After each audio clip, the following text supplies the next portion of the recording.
Oh, say does that star-spangled banner yet wave o'er the land of the free and the home of the brave.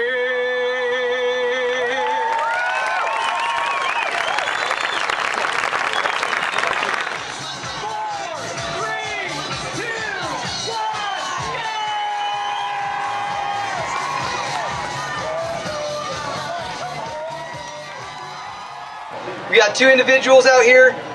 Our last year's candidate, Sergeant First Class Mark Colbert. We just finished up his house a couple months ago. Hopefully, Chaz Allen will be moving in into his home with his family in June. And a lot of that is because of you guys out here and your support, and we greatly appreciate it. So honestly, just a round of applause for all you guys out there. I really, really do appreciate it.